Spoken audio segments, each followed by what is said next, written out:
Welcome to Cheap Joe's Art Stuff. My name is Julie, and I'm here to impart some knowledge to you today via a 2-minute art tip.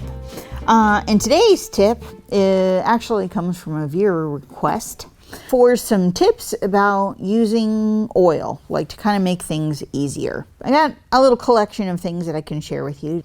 One is find a consistency of paint that makes sense to you. Is the consistency conducive to how you already paint? If you generally paint in a more impasto, a thick kind of style, you are going to have to adjust your thick and thin layers and stuff.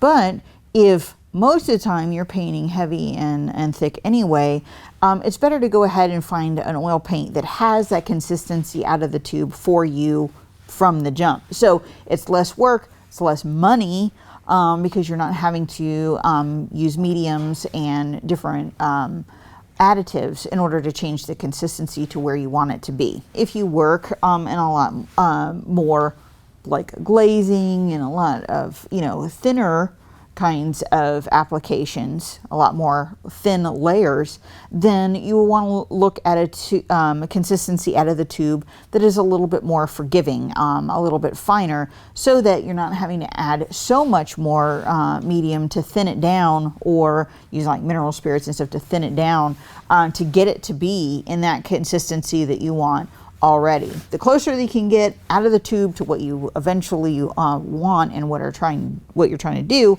the better off that you are, is my point.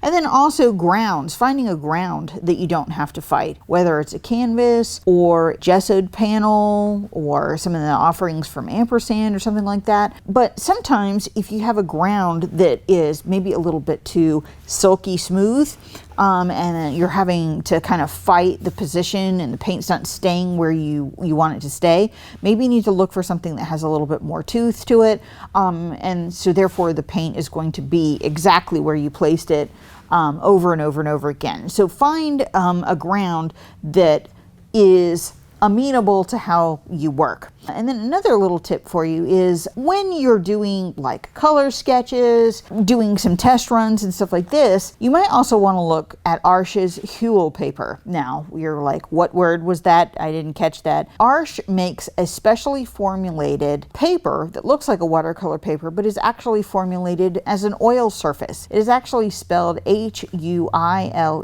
which is the French word for oil. It is a absolutely fantastic surface. You can use it for sketching and working out ideas, but it's a completely and totally viable surface in and of itself, meaning you could do brilliant finished work on it and it looks gorgeous. It doesn't require stretching, it doesn't require a whole lot of babysitting, and it is very inexpensive. It is fantastic. So check that out if you haven't looked into Arches Huile paper or Arches oil paper for oil.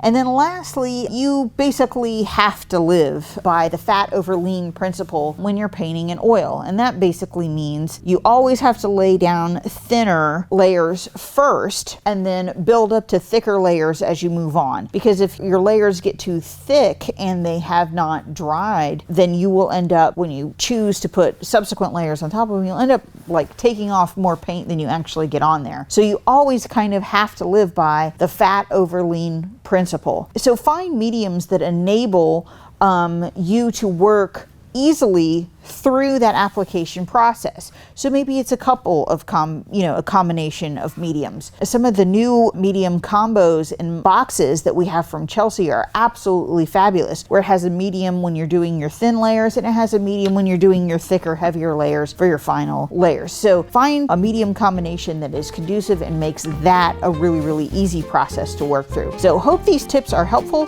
for you.